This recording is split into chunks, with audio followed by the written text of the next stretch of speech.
Hoje continuaremos nosso estudo das funções orgânicas. A função em particular estudada hoje será a função fenol. Para iniciar a falar sobre os fenóis, inicialmente devemos compreender o que é um composto aromático. A história dos compostos aromáticos inicia em Londres em 1825, quando Michael Faraday descobriu o benzeno a partir do óleo queimado de lampiões que eram utilizados na iluminação da cidade de Londres. Várias estruturas então foram propostas para explicar o comportamento anômalo do benzeno. Porém, nenhuma delas explicava satisfatoriamente esse comportamento. Apenas em 1865, um químico alemão conhecido como Friedrich Kekulé propôs a estrutura que é conhecida e até hoje aceita para o benzeno.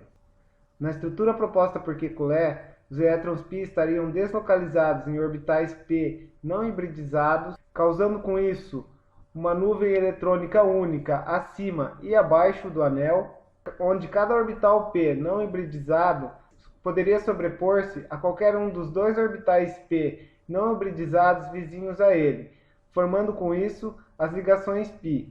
Kekulé então representou as possíveis combinações de sobreposição entre os orbitais p não hibridizados por duas estruturas nas quais haviam 6 átomos de carbono em uma cadeia cíclica com ligações duplas e alternadas.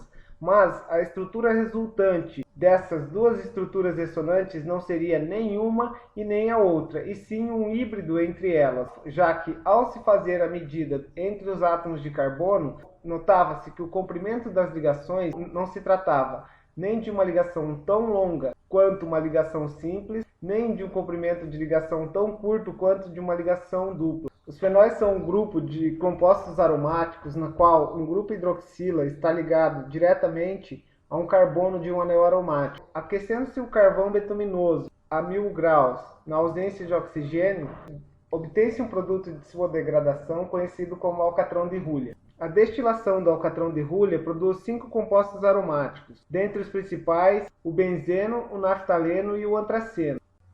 O fenol pode ser obtido através da destilação do alcatrão de Hulha ou da oxidação direta do benzeno. Os fenóis são líquidos ou sólidos cristalinos à temperatura ambiente, possuem altos pontos de ebulição quando comparados a outros compostos como cetonas, éteres e alcoóis.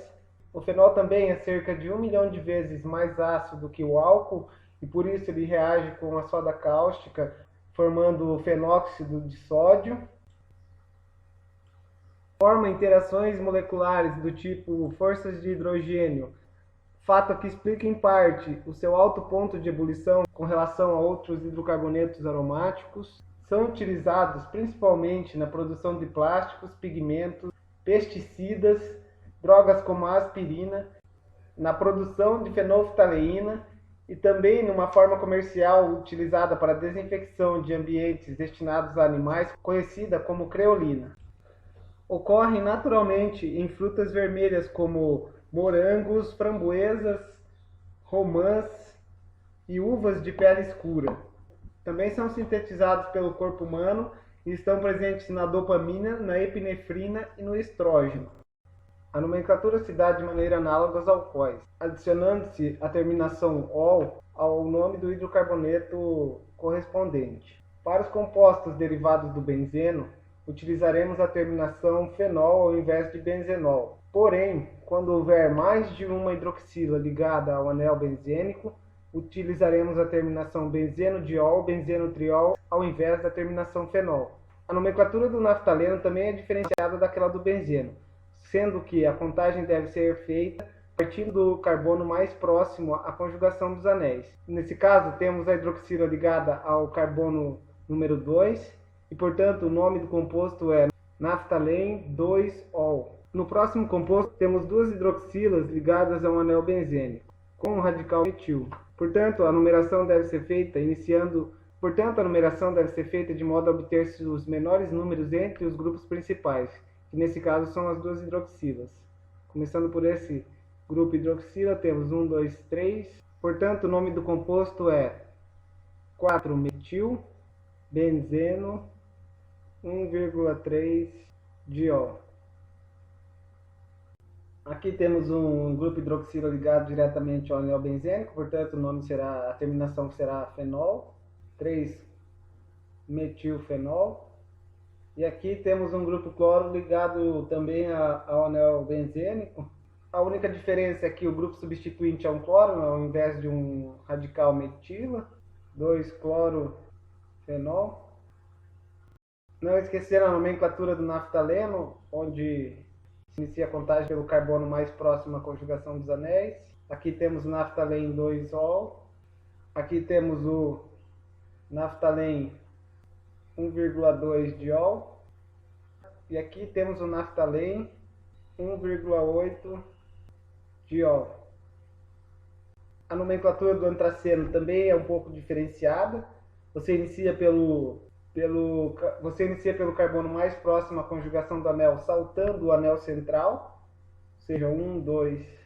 E aqui a gente tem o antracen 1,8-diol. Aqui temos o antracen 2,7,9-triol.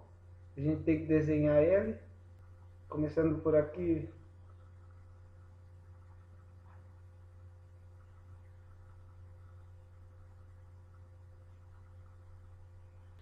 Então a gente tem que os grupos hidroxilas estarão ligados no carbono 2, no carbono 7 e no carbono 9.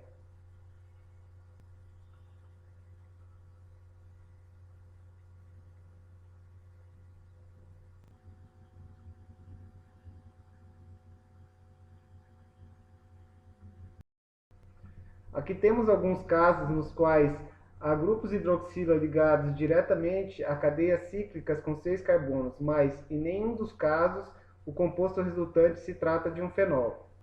Apesar do grupo hidroxila estar ligado diretamente à cadeia cíclica, nós podemos ver claramente que não se trata de um anel aromático. No segundo caso, apesar do anel aromático estar presente, o grupo hidroxila não está ligado diretamente ao anel aromático, e sim a um radical metil, configurando com isso um álcool. No terceiro caso, também se trata de um alcool, já que a cadeia cíclica, apesar de conter insaturação, não é ressonante, não configurando com isso um anel aromático. No quarto caso, o heteroátomo de oxigênio entre os dois radicais fenil configura um éter e não um fenol, tratando-se, portanto, do fenoxibenzeno. Alguns fenóis podem ter grupos substituintes, como o cloro ou o nitro, tornando-se com isso muito tóxicos ao organismo humano e ao meio ambiente. Um exemplo desses fenóis é o 2,4,6-triclorofenol, que é um contaminante de águas, geralmente é relacionado à mortandade de peixes. Esse tipo de composto é lipossolúvel e acumula-se na gordura dos peixes, e mesmo em pequenas concentrações ele altera o gosto da água e também dos peixes, conferindo um gosto ruim ao pescado.